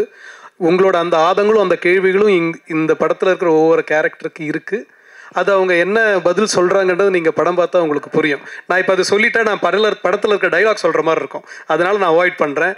டெஃபினட்டாக நம்ம இதோட படத்தோட ரிலீஸ் முடிச்சதுக்கப்புறம் நம்ம டெஃபினட்டாக டீட்டெயிலாக பேசுவோம். சார் 2000 சார் நீங்கள் கேட்ட அதே கேள்வி வினித் சார் அதுலேயும் கேட்பார். எல்லாரும் ஜெயிச்சதாரு சார். இப்போ வினித் சார் எல்லா கேள்வியும் கேட்டார். அதனால் நீங்கள் படம் மட்டும் பார்த்துருங்க. அதில் உங்கள் கேள்விக்கு எல்லாரும் அவர் கேட்டிருப்பாரு. அதுக்கு பதில் வந்து லிஜோ சொல்லியிருப்பாங்க, அது பிறகு அனுஷா சொல்லியிருப்பாங்க, டைரக்டர் வந்து அவங்க மூலமாக சொல்லுவார். நீங்கள் பாருங்கள் சார். 2023 வாழும் தொடங்கும் இடம் நீதானே, இதே மாதிரி ஒரு ஸ்கிரிப்ட் தான் அந்த படமும். சரிங்களா? அந்த படத்துலேயே வந்து ஒரு லாஸ்ட் எண்டிங்கில் வந்து ஒரு மக்கள்கிட்ட கொடுத்துருவாங்க அந்த கிளைமேக்ஸு. ஸோ அதே மாதிரி தான் நிறைய படம் நீங்கள் பார்த்தீங்கன்னா மக்கள்கிட்ட கொடுத்துட்றாங்க. ஏன் அது மாதிரி கொடுக்குறீங்க? ஏன்னா உங்களால் தெளிவான ஒரு முடிவு எடுக்க முடியலையா? எல்லாரையும் தான் கேட்குறேன். தெளிவான முடிவு எடுக்க முடியலையா? இல்லை ஒரு முடிவு சொன்னால் எல்லாருக்கும் ஏதாவது பிரச்சனை வரும்னு சொல்லிட்டு பண்ண மாட்டீங்களா? பிரச்சனை வரணும்னு நினச்சிருந்தா நான் இந்த கதையை எடுத்து எழுதியிருக்கவே மாட்டேன், பண்ணியிருக்கவே மாட்டேன். இது பிரச்சனையாக இருக்குன்றதுனால தான் இந்த கதையை பண்ணேன். சரிங்களா? இந்த படத்தில் நான் வந்து ஒரு ஓப்பன் ஹேண்டடாக விடலை. இந்த படம் பார்த்தா உங்களுக்கு ரொம்ப தெளிவாக புரியும். அதோட ஏன்னா நான் இப்போ சொல்ல முடியாது. படம் ரிலீஸ்னால் நம்ம ரொம்ப டீட்டெயிலாக பேசியிருக்கலாம். டெஃபினட்டாக இது வந்து ஓப்பன் ஹேண்டட் படம் கிடையாது. எல்லா கேரக்டருக்கும் அவங்களோட மோட்டிவேஷன்ஸுக்கான எண்டு இந்த படத்தில் இருக்கும். ஒரு ஸ்க்ரீன் பிளே நம்ம அமைக்கும் போது அப்படி தான் இல்லையா? ஒரு கதையை இல்லை ஒரு கதாபாத்திரத்தை எடுத்து அவங்களோட ஒரு பிரச்சனையை அந்த கதை வழியாக நம்ம சால்வ் பண்ணி அவங்களுக்கு ஒரு நிறைவை கொடுப்போம். நிறைவை கொடுக்குறோம் அப்படின்றது என்னன்னா அந்த கதாபாத்திரோட தொடக்கமாக இருக்கும். அது ஒரு கதையோட ஆரம்பம் தான் அதோட எண்ட் ஆக்சுவலாக. ஸோ அந்த மாதிரி தான் இந்த படம் இருக்கும். டெஃபினட்டாக ஓப்பன் ஹேண்டட் கிடையாது சார். இப்போ லெஸ்பியன் ஸ்டோரினாவே நீங்கள் பார்த்தீங்கன்னா மேரேஜ் பண்ணிக்கிறாங்க. சரிங்களா? 1 year 6 months சம்திங் தான் வாழ்கிறாங்க கூடவே. அதுக்கப்புறம் நிறைய பிரச்சனைகள் சொல்லி அவங்களே பிரிஞ்சிடுறாங்க. ஸோ இவங்களுக்குலாம் வந்து ஒரு சொல்யூஷன் இருக்கும் அந்த படத்தில். ஏன்னா நிறைய பேர் வந்து நிறைய படம் எடுத்துட்டாங்க இதே மாதிரி. ஆனால் கடைசி வரைக்கும் சொல்யூஷன் கொடுக்கவே மாட்டாங்க. இப்போ இருக்கிற லெஸ்பியனுக்கு இந்த படம் வந்து சொல்யூஷன் கொடுக்குமா? நீங்கள் கேட்குற கொஸ்டின் வந்து ஆக்சுவலி லெஸ்பியன் சார்ந்தது கிடையாது, காதல் சார்ந்தது. காதலிக்கிறவங்க எல்லாரும் சேர்ந்து இருக்கிறாங்களா? இல்லை இல்லையா? ஆக்சுவலாக நல்லா கேட்டுங்க. இதுக்கு காதலுக்கும் லெஸ்பியனுக்கும் நிறைய வித்தியாசம் உண்டு. ஆனால் உங்களோட பார்வையில் அது மாதிரி, எங்களோட பார்வையில் இது மாதிரி. சரிங்களா? லெஸ்பியன் என்னென்னா அவங்களுக்குள்ள உள்ள வந்து லவ், நீங்கள் சொல்கிறீங்க லவ்ன்றீங்க, ஆனால் வந்து வெளியே வந்து பேசும்போது சம்திங் பண்ணும்போது டோட்டலாகவே அவங்க சண்டை போட்டுக்கிறாங்க. லவ் பண்ணும்போது ஈஸியாக இருக்குது, அப்புறம் வந்து மேரேஜ் பண்ண பிறகு கொஞ்சம் கஷ்டப்படுறாங்க. அது க்ளீனாக வெளியே நம்ம காட்டுறாங்க. ஸோ அதை பற்றி இருக்கா? இது வந்து மேரேஜ் பற்றியெல்லாம் இல்லைங்க. இது வந்து இந்த பர்டிகுலர் ரிலேஷன்ஷிப் பற்றியான புரிதல் தான் இந்த படம். காதல் என்பது பொதுவுடமே சொல்லியிருக்கோம்ல, யார் வேணால் காதலிக்கலாம், அப்படி தான் இந்த படம். நீங்கள் கேட்குற இந்த கேள்வி வந்து எல்லா ரிலேஷன்ஷிப்லேயும் இருக்குது. ஆண் பெண் காதல்லையும் இதே பிரச்சனை இருக்குது. கல்யாணம் பண்ணுறாங்க, லவ் பண்ணுறாங்க, வருஷக்கணக்கு லவ் பண்ணுறாங்க, கல்யாணம் பண்ண அடுத்த நாள் டிவோர்ஸ் ஆகுது, 6 மாதத்தில் டிவோர்ஸ் ஆகுது, 25 வருஷம் ஒன்றா இருந்தவங்க டிவோர்ஸ் ஆகிறாங்க. ஸோ இந்த லவ் அண்ட் ஹேட் ரிலேஷன்ஷிப் மனிதருக்குள்ளே இருந்துக்கிட்டே தான் இருக்குது. அப்போ தான் வாழ்க்கை முன்னாடி போகும். ஒன்று ஸ்டாண்டர்டாக நிற்காது இல்லையா? ஸோ இந்த படத்தில் வந்து நம்ம அதை பற்றி பேசலை. இதுவும் சரிதான், உங்களை மாதிரி நாங்களும் காதலிப்போம், நாங்களும் சண்டை போடுவோம், பிரிவோம், ஒன்றா இருப்போம் அப்படின்னு சொல்லக்கூடிய ஒரு படம் தான் இது. ரோஹிணி மேடம், எந்த காதல்னாலும் ஒரு கட்டத்தில் வந்து கல்யாணத்தில் போய் வந்து நிற்கணும். இந்த மாதிரி ஹோமோசெக்சுவல் வந்து சில நாட்டில் சட்டப்பூர்வமான அனுமதி இருக்குது, நம்ம நாட்டில் சுப்ரீம் கோர்ட் இதிலே வந்து அனுமதி இல்லை. இந்தியா மாதிரி நாட்டுக்கு வந்து இது வந்து மேரேஜ் வந்து லீகலாக வேணும் அப்படின்னு நினைக்கிங்களா இந்த ரிலேஷன்ஷிப்? அதுக்கு தான் வந்து அவங்க போராடிட்டு இருக்காங்க இல்லையா? என்ன வேணும் என்ன வேணாம் அப்படின்றது சொல்கிறதுக்கான நான் அதுக்கு உண்டான அத்தாரிட்டி கிடையாது. ஆனால் ஒருத்தருக்கும் இருக்கிற உணர்வுகளை மதிக்கணும் அப்படின்றத நான் சொல்கிறேன். அப்புறமா வந்து இதை பார்த்துட்டு இப்படி மாறுவாங்க அப்படின்றது வந்து தவறான ஒரு கருத்துங்க. ஏற்கனவே அந்த மாதிரியான உணர்வுகளோடு இருக்கிறவங்க அதை வெளியே சொல்ல முடியாமல் தவிக்கிறவங்க தான் வந்து இப்போ சொல்லலாம் போல இருக்குது. அது வந்து கம்மிங் அவுட் அப்படின்னு சொல்லுவாங்க இங்கிலீஷில். கம்மிங் அவுட் அப்படின்ற இடத்துக்கு போகலாம் போல இருக்குது அப்படின்ற ஒரு தைரியம் வேணும்னா நம்ம சமூகம் கொடுக்குற இடத்துக்கு போகும் அப்படின்னு நினைக்கிறேன். நன்றி சார். மேடம் சார், இப்போ வந்து நீங்களே வந்து இந்த வீக் வந்து 2 படம் 2K கிட்ஸ், அது வந்து love don't Singh 2K 90 something போகுது படம். இப்போ வந்து இந்த படம் நீங்கள் லெஸ்பியன். ஆனால் என்னென்னா February 14 ரிலீஸ் பண்ண காரணம் என்ன? முதல்ல ஏன்னா லவ்வர்ஸ் தான் வந்து நிறைய அவஸ்தைப்படுறானுங்க பொண்ணு கிடைக்காம. அண்ணன் சொன்ன மாதிரி பொண்ணு கிடைக்காம அவ்வளோ பேர் அவஸ்தைப்படுறாங்கன்னு நல்லா சொல்றீங்க. ஒன்னே ஒன்று சொல்லிடுறேன், இந்த படம் வந்து நாங்கள் நவம்பரில் டிசைட் பண்ணும்போதே அவர் ஒன்றே ஒரு தான் சொன்னார். அன்னைக்கு சொன்னார், சார் இது வந்து வேலண்டைன்ஸ் டே நாங்கள் கொண்டு வரணும்னு ஆசைப்பட்ட படம் இல்லை, காதல் என்பது பொது உடைமைன்னு சொல்லிட்ட பிறகு நான் வேலண்டைன்ஸ் டே 2024 கொண்டு வரணும் ட்ரை பண்ணேன் சார். அப்போ ப்ரொடியூசர்ஸ்க்கு சில சிக்கல்னால கொண்டு வர முடியல. அட்லீஸ்ட் 2025 நீங்கள் லவர்ஸ் டே கொண்டு வந்துடலாம் சார், ஏன்னா அதுதான் சரியான டேட் இந்த படத்துக்கு, it's a tribute to lovers அப்படின்னாரு. சரி சார், நம்ம வந்து February 14 வந்துடலாம்னு சொல்லிட்டு நாங்கள் February 14 அனௌன்ஸ் பண்ணிவிட்டு அப்பயே அனௌன்ஸ் பண்ணிவிட்டு எல்லாம் பண்ணிகிட்டே இருந்தோம். 2K லவ் ஸ்டோரி வந்து ஜனவரியில் எங்கிட்ட வந்து சுசீந்தர் சார் படத்தை காமிக்கும் போது அதுவும் வேலண்டைன்ஸ் டே படம் தான். ஏன்னா அது வேறு மாதிரியான லவ் சொல்லுது. அந்த படத்தை பார்த்தீங்கன்னா அது வேற ஒரு புரிதல். இந்த 2K ஜென்ரேஷன் லவ்வை எப்படி அணுகுறாங்க அப்படின்றத ரொம்ப மெச்சூர்டாக ரொம்ப பிரமாதமாக வந்து சுசீந்தர் சார் சொல்லியிருக்காரு. அந்த கதையை முடிச்சு நான் படம் பார்த்த உடனே நான் என்கிட்ட சொன்னார், சார் நீங்கள் ரிலீஸ் பண்ணுங்க சார், ஏற்கனவே ஒரு படம் நான் பண்ண போகிறேன் வேலண்டைன்ஸ் டேக்கு அப்படின்னு. இல்லை சார், எனிவே நாங்கள் வேலண்டைன்ஸ் டே கொண்டு வரணும்னு பிளான் பண்ணிட்டோம், நீங்கள் நடுவில் இருங்க, 2 படத்தையும் உங்களால் மேனேஜ் பண்ண முடியினாரு. உண்மையிலே சேலஞ்சாக தான் இருக்குது எனக்கு, ஏன்னா 2 பேரையும் மேனேஜ் பண்ணணும், 2 ப்ரொமோஷனும் பார்க்கணும், 2 ஈவெண்ட் அரேஞ்ச் பண்ணணும். ஆனால் 2 வேறு விதமான படங்கள், ஒரே மாதிரி படம் இல்லை, அது வேறு மாதிரியான ஒரு கான்செப்ட் படம். இது எனக்கு மனசளவில் ஆத்மார்த்தமான ஒரு படம். மனசளவில் ஆத்மார்த்தமான படம்னா சில படங்கள் நம்ம நெஞ்சில் வந்து ஆழமாக பதியும், அந்த மாதிரி ஒரு படம் அது. அது இந்த கால யங்ஸ்டர்ஸ் எப்படி வந்து காதல் அணுகிறாங்கன்றதை பார்க்கும்போது ஒரு நம்பிக்கை கொடுக்குற அந்த படம் அது 2K லவ் ஸ்டோரி. இந்த படம் மனசளவில் நம்மளை வந்து ரொம்ப பாதிக்குது. மனசளவில் வந்து இந்த ஒரு கம்யூனிட்டின்னு அப்படின்னு நம்ம ஒதுக்கிடாமல் அவங்க பார்ட் ஆஃப் அவர் ஃபேமிலி, நம்ம ஃபேமிலி தான் அவங்க. அவங்களுக்கு ஒரு உணர்வு இருக்குல்ல, படம் ஃபுல்லாக உணர்வுகளை பற்றி தான் அந்த படம் பேசும். உணர்வுகளை புரிஞ்சுக்கிட்டிங்கன்னா உங்களுக்கு வந்து எல்லாமே எம்பத்தி பண்ணுவீங்க. நீங்கள் வந்து இவங்களை ஒதுக்கி வைக்கிற ஒரு கம்யூனிட்டி கிடையாது, இல்லை அந்த செக்மெண்ட் கிடையாது. எல்லாருமே நம்மளை சார்ந்தவங்க தான், அவங்களும் நம்மளோட இருக்கிறவங்க தான்.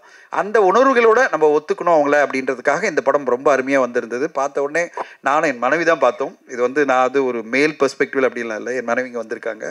நாங்கள்லாம் பார்த்த உடனே இந்த படம் வந்து நல்லா இருக்குது, இந்த படம் நம்ம கண்டிப்பாக மக்கள் மத்தியில் கொண்டு செல்லணும் அப்படின்னு ஆசைப்பட்டு கொண்டு வந்திருக்கோம். ஊடக நண்பர்கள் துணையோட, மக்களோட துணையோட இந்த படம் வந்து பரவலான மக்களை ரீச் பண்ண நம்புகிறேன். ஒரே விஷயம் சொல்ல, இன்னைக்கு காலையில் நான் டிஸ்ட்ரிபியூட்டர்கிட்ட நான் பேசியிருந்தேன், எங்கள் டீம் ஃபுல்லாக தமிழ்நாடு ஃபுல்லாக பார்த்தீங்களா? அவங்க சொன்னாங்க காதல் வந்து பொது உடைமை பற்றி எல்லா ஸ்க்ரீன்லும் வந்து போடணும் ஆசைப்பட்றாங்க, இந்த படத்துக்கு ஏதோ ஒரு விஷயம் இருக்குது அப்படின்னு நம்புகிறாங்க அப்படின்னாங்க. நான் சொன்னேன் மல்டிப்ளெக்ஸ்ல எல்லாம் இந்த படம் கண்டிப்பாக வரணும், மக்கள் மத்தியில் இந்த படத்துக்கு ஒரு எதிர்பார்ப்பு இருக்குது, அந்த ஒரு நல்ல ஒரு நம்பிக்கை இருக்குது. அந்த நம்பிக்கை ஏற்ற மாதிரி நீங்கள் படம் பார்க்கும்போது நீங்கள் கண்டிப்பாக சொல்லுவீங்க நம்புகிறேன். ஏன்னா இந்த படத்தை பார்த்த சில ஊடக நண்பர்கள் இப்போ சில பேர் தான் பார்க்க முடிஞ்சது. ஏன்னா நாங்கள் வந்து ஒரு இன்ஃப்ளூயன்சஸ் இல்லை, ஃப்ரெண்ட்ஸை கூப்பிட்டு படம் காமிக்கும் போது அவங்க எல்லாருமே சொன்னாங்க சார் அருமையான படம் கொடுத்துருக்கீங்க அப்படின்னாங்க. அது நீங்களும் சொல்வீங்க நாளன்னைக்கு அப்படின்னு நான் நம்புகிறேன். நீங்களும் சொன்ன பிறகு அது கண்டிப்பாக மக்கள் மத்தியில் போய் சேரும், மக்களும் அதே மாதிரி சொல்லுவாங்க. அதுக்கு பிறகு இந்த படம் அதுக்கான ஆடியன்ஸை போய் ரீச் பண்ணிடும் நம்பிக்கையோடு தான் காத்திருக்கிறோம். மேடம், ரோகிணி மேடம், நீங்கள் பேசுகிறப்ப சொன்னீங்க இந்த மாதிரி மாறிடுவாங்க அப்படிங்கிறதெல்லாம் நான் ஏற்றுக்க மாட்டேன் அப்படின்ட்டு, அது அவங்களுக்குள்ளாரே உள்ளதுன்னு. அப்படின்னா அது ஒரு திருநங்கை மாதிரி, ஒரு ஸ்பெஷல் சைல்டு மாதிரி அவங்களுக்குள்ள பர்டிகுலர் கேரக்டர் தானே, டேரக்டர் இல்லைன்னாரு. இருங்க உங்கள்கிட்ட இன்னொரு கேள்வியும் கேட்டுறேன். இப்போ நான் ஹாஸ்டலில் இருந்திருக்கிறேன், ஒரு 3 வருஷம் ஊட்டியில் படிச்சிருக்கிறேன். அப்போது நமக்கும் நம்ம ஃப்ரெண்ட்ஸுங்க சில தடம் மாதிரி போயிருக்குது. ஆனால் திருப்பி எல்லாருமே இப்போ ஃபேமிலி மேனாக கல்யாணம் பண்ணிட்டு குழந்தை குட்டி பார்த்துட்டு வாழ்ந்துட்டு தான் இருக்கிறாங்க. ஓகேங்களா? இந்த மாதிரி படங்கள் அந்த மாதிரி மாற்றுறதுக்கு வாய்ப்பு இல்லையா? நீங்கள் சொன்னதுனால சொல்கிறேன், இவருக்கும் அதே கேள்வி தான் கேட்குறேன். ஏன்னா என்கிட்ட ஒரு ஸ்பெஷல் சைல்டு பையன் இருக்கிறான். ஹரிதாஸ் பார்த்த பிறகு இவனை எப்படா வளர்க்க போகிறோங்கிற பயம் இருந்தது, இப்போ வளர்த்துக்கிட்டு இருக்கான் நல்லாவே. ஸோ அந்த மாதிரி இந்த மாதிரி பசங்களை வச்சுருக்க பேரண்ட்ஸுக்கு இந்த படம் ஒரு ஆறுதலாக இந்த மாதிரி இருந்தாலும் ஏற்றுக்கோங்க அப்படிங்கிற முடிவை தருமா, அதையும் கேட்குறேன். ஸோ பேசிக்கலி இது வந்து ஃபேமிலிஸ்க்கான ஒரு படம் தான். நீங்கள் சொல்கிற மாதிரி ஸ்பெஷல் சைல்டுன்னு அந்த கேட்டகரிக்கும் இதுக்கும் சம்பந்தம் இல்லை, பொருத்தமான வார்த்தை இல்லை அது அப்படின்னு அது புரிய வைக்கிறதுக்கு தான் பேசுகிறது. இன்னொரு விஷயம் என்னென்னா வந்து எக்ஸ்பெரிமெண்டிங் அப்படின்ற இடத்துக்கு இல்லை. ஆக்சுவலி உணர்வு ரீதியாகவே அவங்களுக்கு வந்து ஒரு சில பேருக்கு இருக்கிற தெரிவுகள், அதாவது தேர்வு அப்படின்னு வரும்போது அதை நம்ம என்ன மாதிரி பார்க்குறோம் நம்ம அப்படின்றது வந்து நமக்கு அது பழக்கப்படாததுனால, நமக்கு தெரியாததுனால எப்படி பார்க்குறோம். நம்ம வந்து சொசைட்டி வந்து இப்படி ஒதுக்கி வச்சுட்டு, இல்லைன்னா அவங்கள வந்து அவமானப்படுத்துகிற மாதிரி, அவங்கள வந்து ரொம்ப தரக்குறைவாக பேசுகிற மாதிரி பண்ணுறதுனால நிறைய பேர் பயந்துக்கிட்டு இதை பற்றி பேசாமல் இருக்கிறவங்க தான் இப்போ பேசலான்னு வெளியே பேசுவாங்கன்னு சொல்கிறது. யாருமே வந்து இப்போ ஒரு கருப்பாக இருக்கிறவங்க கருப்பாக தான் இருக்காங்க இல்லையா, அந்த மாதிரி தான் இது. நீங்கள் எப்படி பிறந்திருக்கீங்களோ அதை நீங்கள் ஏற்றுக்கணும் அப்படின்றத பற்றி தான் பேசுறது தவிர, எப்படியோ பிறந்திருக்கோம் ஆனால் இதை பார்த்துட்டு மாறிடுவாங்க அப்படின்றது சரியான புரிதல் கிடையாது அப்படின்னு சொல்கிறதுக்கு தான் நான் சொன்னேன். டைரக்டர் சார், அதுதான் டைரக்டர் சார், இந்த பாட்டு வரி வந்து காதல் என்பது பொதுவிடம் வந்து பாலதேவன ரோஜாக்கள் ராஜா சார் உள்ளது, எங்கேயாவது உள்ள வருதா? பெர்மிஷன் வாங்கி பயன்படுத்திருக்கீங்களா? ரீமிக்ஸ் மாதிரி ஏதாவது வருதா? ப்ரமோவில் மட்டும்தான் இருக்குது, படத்தில் அந்த பாட்டை யூஸ் பண்ணல. ப்ரமோக்கு பர்மிஷன் கொடுத்தாங்க.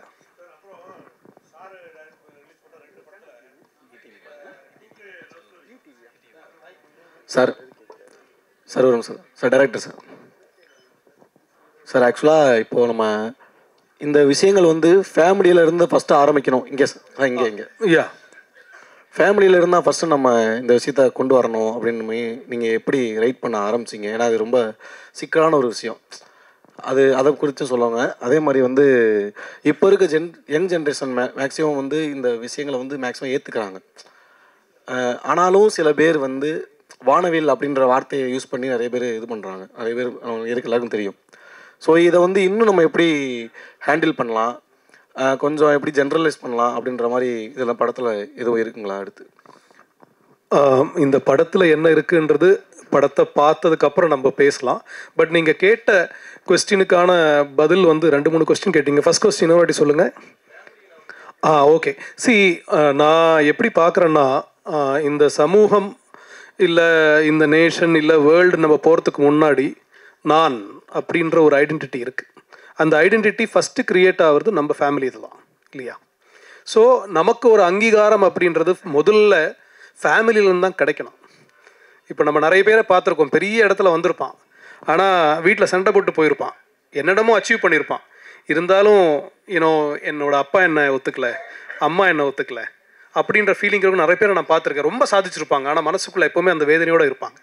ஸோ இந்த புரிதல் அப்படின்றது ஒரு குடும்பத்தில் இல்லை, குடும்பம் அது எதுவானா இருக்கலாம், அப்பா அம்மா இல்லை நண்பர்கள் இல்லை அந்த வில்லேஜ் சார்ந்த இல்லை ஏன் ஊர் ஏன் நாடு அப்படின்னு கூட வச்சுருக்கலாம். யூனோ. ஸோ அந்த குடும்பம்ன்றது அந்த ஒரு யூனிட். ஸோ இந்த அங்கீகாரம் அங்கே ஆரம்பிக்கணும், அந்த புரிதல் அங்கே ஆரம்பிக்கணும். இந்த படத்தில் வந்து சாம் அப்படின்ற கேரக்டர் இவங்க பண்ணியிருக்காங்கன்னா அவங்களோட ப்ரொட்டஸ்ட், அவங்களோட ஃபைட் வந்து அவங்க காதலுக்காக என்னன்னா உலகத்துக்கு கூட கிடையாது, என் அம்மா என்ன புரிஞ்சுக்கணும், அவ்வளோதான். அதுதான் இந்த கதை. இந்த ஒன் லைனில் இந்த கதையை சொல்லிட்டேன், என் அம்மா என்ன புரிஞ்சுக்கணும், அவ்வளோதான். I don't care about the world. அவங்க புரிஞ்சுக்கிட்டாங்கன்னா எனக்கு அது போதும். அங்கேருந்து அது ஆரம்பிக்கும். அதுதாங்க இந்த படம்.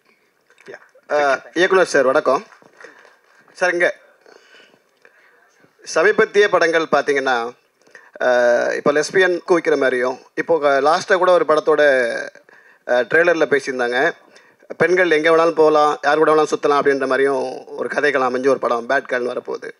சமீபத்தில் இந்த மாதிரி படங்கள் வர்றதுனால நாட்டில் ஏதாவது சீர்குலைவுகள் ஏற்படாது, நம்ம கலாச்சாரம் கெட்டு போகும் அப்படின்னு நினைக்க மாட்டீங்களா சார்? டெஃபினட்டாக கிடையாதுங்க. ஏன்னா ஒரு கலாச்சாரத்தில் இருந்து தான் ஒரு கதை உருவாகுது. ஒரு கலாச்சாரத்தில் இருந்து தான் ஒரு கதை உருவாகுது. நம்ம வாழ்வியல் இருந்து தான் ஒரு படத்தை நம்ம உருவாக்குறோம், இல்லை கவிதை உருவாகுது, இல்லை புத்தகம் உருவாகுது. ஸோ ஒரு ரெஸ்பான்சிபிளான கலேஷ், ஒரு ரெஸ்பான்சிபிளான ஒரு கதையும் ஒரு ஆடியன்ஸும் ஒரு செட் ஆஃப் கலைஞர்களும் சேர்ந்து ஒரு படைப்பை கொடுக்கும்போது நம்ம அதை பற்றி யோசிப்போம், சரிங்களா? ஸோ இந்த கதை வந்து ஒரு உரையாடலை தான் ஸ்டார்ட் பண்ணோம். இதில் இந்த கதையில் வந்து நம்ம இப்படி இருக்கிறது தான் சரி அப்படின்னு சொல்லி நம்ம க்ளோரிஃபை பண்ணுறது கிடையாது. இந்த கேள்வியை நான் வந்து நீங்கள் என்கிட்ட கேட்டது சந்தோஷம், அதுக்கு ஆன்சர் பண்ணிட்டேன். பட் இந்த கேள்வியை நம்ம வந்து நிறைய வயலன்ஸை, இப்போ நம்ம என்டர்டெயின்மெண்ட் சொல்கிறோம் இல்லையா, நிறைய வயலன்ஸை க்ளோரிஃபை பண்ணுற படங்களை வந்து அது மீன்ஸ் அது கரெக்டு, அது வந்து ஹீரோயிசம் அப்படின்னு சொல்லி கொண்டாடுற ஒரு நிறைய படங்கள் இருக்குது. அந்த படம் சமூகத்துக்கு என்ன பண்ணுது அப்படின்ற ஒரு கொஸ்டினும் நம்ம இது கூட சேர்ந்து கேட்கணும் அப்படின்னு நான் உங்களை கேட்டுக்கிறேன். Thank you sir. தடஞ்சன் சார், ஒரே ஒரு கேள்வி சார் உங்களுக்கு தான். முடிச்சுக்கலாம். ஒரே ஒரு செகண்ட் சொல்லிடுறேன். சார் கேட்டதுக்காக சொல்கிறேன். சார் எவ்வளோ அழகாக சொன்னார் பாருங்க. வயலண்ட்டான பல படங்கள் பார்க்குறோம். ஒரு ஹீரோ வந்து 100 பேரை கொலை பண்ணுறது, கத்தியில் குத்தி ரத்தமாக கொல்றதெல்லாம் பார்க்குறோம். அது சமுதாயத்தை பாதிக்காத போது இது உணர்வுபூர்வமாக ஒரு பெண் இன்னொரு பெண்ணை நேசிக்கிறா, என் சின்ன வயசுலேருந்தே இதுதான் என்னுடைய அன்பு அப்படின்னு சொல்கிறது வந்து அந்த பெண்ணுடைய உணர்வு. அது எல்லா பெண்களுக்கும் இது வரணும்னு அவசியம் இல்லை, எல்லா பெண்களும் அப்படிலாம் கிடையாது. அப்படிப்பட்ட ஒரு பெண்ணுக்கு நம்ம ஆதரவு கொடுக்கணும் உணர்வுபூர்வமாக அப்படின்றத இந்த கதை சொல்ல வருது தவிர உலகத்துக்கு எல்லா பெண்களும் இப்படி இருக்கணும் நம்ம சொல்லலை, இதை என்கரேஜும் பண்ணலை. இன்ஃபேக்ட் வினீத் சார் கேரக்டர் மூலமாக, ரோஹிணி மேம் கேரக்டர் மூலமாக பல கேள்விகள் உங்களுக்கு இருக்க எல்லா கேள்விகளுக்கும் அந்த கேரக்டர்ஸ் பதில் சொல்லும். எது லிஜோமல் கேரக்டர், அதாவது அந்த சாம் என்ற கேரக்டரும் அனுஷா வந்து கேரக்டர் நந்தினி கேரக்டர்லையும் அவங்க பதில் சொல்லுவாங்க. கடைசியில் உணர்வுபூர்வமாக புரிய வைப்பாங்க ஆடியன்ஸ்க்கு, இது எங்களுடைய உணர்வுகள், இந்த உணர்வுகளை நீங்கள் ஏற்றுக்கணும் அப்படின்ற மாதிரி அவங்க சொல்கிறாங்க. இந்த இது வந்து ஒரே ஒன்று சொல்லிடுறேன் ஊடக நண்பர்களுக்கு. நாங்கள் வந்து சென்சர் போகும்போது நீங்கள் கிட்ட மாதிரி தான் முதல்ல சென்சர் நாங்கள் போகிறோம். அதுலேருந்து ஒரு அப்ஜெக்ஷன் வந்துகிட்டே இருந்தது. அதில் ஒருத்தர் வந்து ரொம்ப அப்ஜெக்ட் பண்ணிட்டே இருந்தாங்க, இது சர்டிஃபிகேட் கொடுக்கணும் படம், ஏன்னா இது வந்து ஒரு குறிப்பிட்ட சமுதாயத்தை மட்டும்தான் இது வந்து ஏற்றுக்க முடியும் அப்படின்னு சொல்லும்போது நானும் டைரக்டர் உட்காந்துருக்கோம். நாங்கள் பிடிவாதமாக சொன்னோம், இது எல்லா தரப்புக்குமான ஒரு படம், எல்லா குடும்பங்களும் பார்க்கணும், அதனால் நாங்கள் ரிவைசிங் கமிட்டிக்கு போகிறோம் அப்படின்னு சொன்னோம். ரீஜனல் ஆஃபீஸர் சொன்னார், சரி ரிவைசிங் கமிட்டி போங்க அப்படின்னாங்க. இன்ஃபேக்ட் எங்களுக்கு என்ன சொன்னாங்க, அடல்ட்ஸ் சர்டிஃபிகேட் கொடுத்து பல கட்ஸ் கொடுக்குறேன் அப்படின்னாங்க.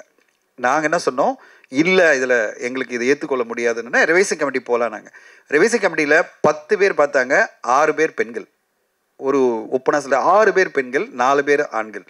படம் பார்த்து முடித்த உடனே 6 பேருமே குடும்பஸ்தர்கள். ஒரு ஒப்பனாக சொல்லிடுறேன், குடும்பஸ்தர்கள்னா குடும்பம், அவங்களுக்கு குழந்தைகள் இருக்குது. எல்லாருமே நான் பார்த்த உடனே உள்ளே போகும்போது தான், ஓ இவங்கெல்லாம் வந்திருக்காங்களா, அதாவது முக்கியமான ஆளுமைகள்லாம் வந்திருக்காங்க. ஏன்னா ரீஜனல் ஆஃபீஸர் முக்கியமான ஆளுமைகளை கூப்பிட்டுருக்காங்க, ஏன்னா இது ஒரு சென்சிட்டிவான படம், நீங்கள் வந்து பாருங்கள் அப்படின்னு ரிவைசிங் கமிட்டியில். அந்த ரிவைசிங் கமிட்டி உள்ளே கூப்பிட்ட உடனே நம்ப மாட்டீங்க, நான் எக்ஸாசரேட்டே பண்ணல, உள்ளே போன உடனே UA 16+ நோ கட்ஸ், படத்தை ரிலீஸ் பண்ணுங்கள், சூப்பராக பண்ணியிருக்கீங்க நாங்கள். இதை விட எங்களுக்கு என்ன ஒரு அங்கீகாரம் வேணும்? அவங்க ஒன்று சொன்னாங்க, நான் நினச்சேன் UA நாங்கள் கேட்டது UA, அதில் ஏதோ கட்ஸ் கொடுக்க போகிறாங்கன்னா ஒரு கட்ஸும் கிடையாது. நாங்கள் அவ்வளோ ரசித்தோம் இந்த படத்தை, இவ்வளோ மெச்சூரிட்டியான ஒரு படத்தை கொடுத்துருக்கீங்க, எல்லா ஃபேமிலியும் பார்க்க வேண்டிய படம், இது எதுக்கு சர்டிஃபிகேட்டு, UA தான், நீங்கள் படத்தை கொண்டு போங்க, ரிலீஸ் பண்ணுங்கள் அப்படின்னு உடனே எழுந்துங்க போங்க அப்படின்னாங்களா. நாங்களாம் அப்படியே பிரமிப்பாக உட்காந்து பார்த்துட்டு இருந்தோம், 4 பேரும் அப்படியே எழுந்து வந்தோம். கண்டிப்பாக அந்த உணர்வுபூர்வமாக இந்த படத்தில் நீங்கள் மட்டும் கொஞ்சம் ஒன்றிட்டீங்கன்னா அந்த ப்ரெஸ் ஷோவில் அப்படி முடியும் போது நீங்களும் இதே வார்த்தை அந்த சென்சர் ஆஃபீஸரில் இருந்த எல்லா போர்டும் சொன்ன மாதிரி எங்களுக்கு அந்த அங்கீகாரம் கொடுப்பீங்க நம்பிக்கையோட காத்திருக்கிறோம். வெகு விரைவில் உங்களுக்கு படத்தை காமிக்கிறோம். சார் உங்களுக்கு கடைசியாக ஒரு கேள்வி சார், உங்களுக்கு மட்டும்தான் சார். லாஸ்ட்டாக 2K கிட்ஸ் நம்ம ஆடியோவில் அது படம் வேண்டாம், இல்லை பற்றி பேசல சார், அதை பற்றி பேசல. நீங்கள் ஒரு கொஸ்டின் வச்சிங்க சார், படம் வெளியாகிற படங்களில் 93% ஃப்ளாப் ஆகுது, 3% தான் ஹிட் ஆகுது அப்படின்னு சொல்லி 7% தான் ஹிட் ஆகுதுன்னு சொல்லியிருந்தீங்க.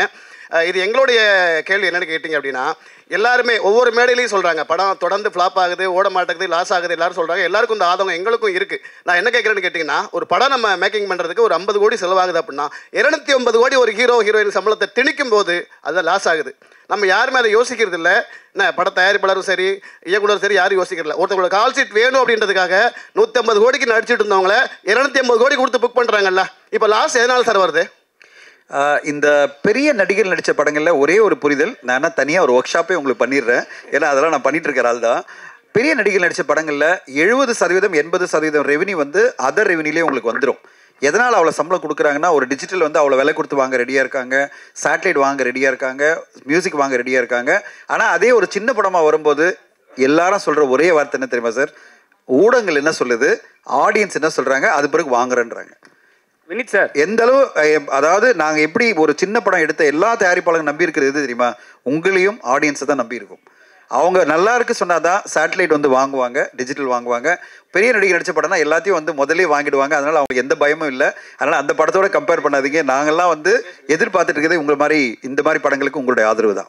வினித் சார், லாஸ்ட் கொஸ்டின் என்னன்னா, ரொம்ப நாளுக்கு அப்புறம் இது மாதிரி ஒரு படம் பண்ணுறீங்க தமிழ் சினிமாவில். ஏன்னா நீங்கள் வந்து 80s 90s வந்து உங்களை வந்து கொண்டாடினாங்க. ரொம்ப நாள் படம் பண்ணாத காரணம் என்ன? ஏன் வந்து ஃபர்ஸ்ட் இப்போ ரொம்ப நாளுக்கு அப்புறம் இந்த படம் பண்ண காரணம்? ஆனால் வந்து சோஷியல் மீடியாவில் கடைசி வரைக்கும் அவங்க ட்ரெண்ட் பண்ணே இருக்காங்க. சந்திரமுகியாக இருந்தாலும் சரி, சக்கரையாக இருந்தாலும் சரி, எல்லாமே ட்ரெண்ட் பண்ணுங்க. அது எப்படி பார்க்குறீங்க? இல்லைங்க, ஆஸ் அன் ஆக்டர் எனக்கு வந்து டெலிபரேட்டாக ஒரு கான்ஷியஸாக எடுத்த பிரேக் அப்படிலாம் கிடையாது. வாய்ப்புகள் கம்மி தான் டெஃபினெட்லி. அண்ட் அது 2 ரீசன்ஸ். ஒன்று, நம்மளோட சக்ஸஸ் ரேஷியோ அது பொறுத்த வரைக்கும் தான் நமக்கு வாய்ப்புகள் வரும்.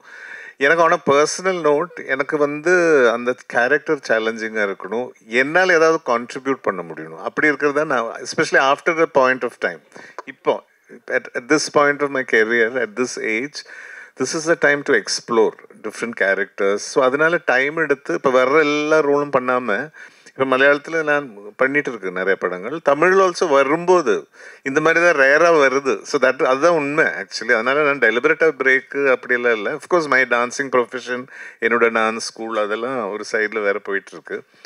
But as an actor I think it is very important. ஏன்னா மக்கள் மனசில், இப்போ நீங்கள் சக்கரை எடுத்து சொல்கிறீங்க, காதல் தேசம் எடுத்து சொல்கிறீங்க, மே மாதம், ஒரு Chandramukhi, that goodwill is so important. நம்ம என்ன பெர்ஃபார்ம் பண்ணியிருக்கோம் அது எப்போ அது மனசில் இருக்கும் மக்களுக்கு. இப்போ இன்றைக்கும் எங்கிட்ட இப்போ மோர் தென் 33 இயர்ஸ் அவரம் பற்றி இன்றைக்கும் நான் ஒரு கேபில் ஏறினா அந்த படத்தை பற்றி, அந்த கேரக்டர் பற்றியும் மக்கள் எங்கிட்ட பேசுகிறேன்னா, it is because of that craft, அந்த டைரக்டரோட, அந்த ரைட்டரோட, இளையராஜா சாரோட மியூசிக், அந்த டீமோட ஒர்க். ஸோ அந்த மாதிரி டீமில் அந்த மாதிரி ஒரு வாய்ப்பு வரும்போது தான் பண்ணணுன்றது என்னோட ஒரு பேசிக் பாலிசி. அப்போ தான் மக்கள் மனதில் நம்ம இருக்கும். ஸோ அதனால் ஆஃப்டர் லாங் டைம் எனக்கு இந்த மாதிரி, of course I've done in between படங்கள் பண்ணிட்டு இருந்தேன். JP when he sent the script I was so fascinated. ஏன்னா அந்த ஏஜுக்கு ஏற்ற மாதிரி நான் இதுவரை பெர்ஃபார்ம் பண்ணாத மாதிரி. அண்ட் ஸோ அது ஒரு சேலஞ்சாக இருந்தது. And I was confident. அது தட் இஸ் வெரி இம்பார்ட்டன்ட். இது பண்ணி it has to be justified. அது நம்ம டிஸ்கஷன்லேயே he also felt the confidence that என்னால் பண்ண முடியும். அப்படியே வந்தது. தேங்க்யூ.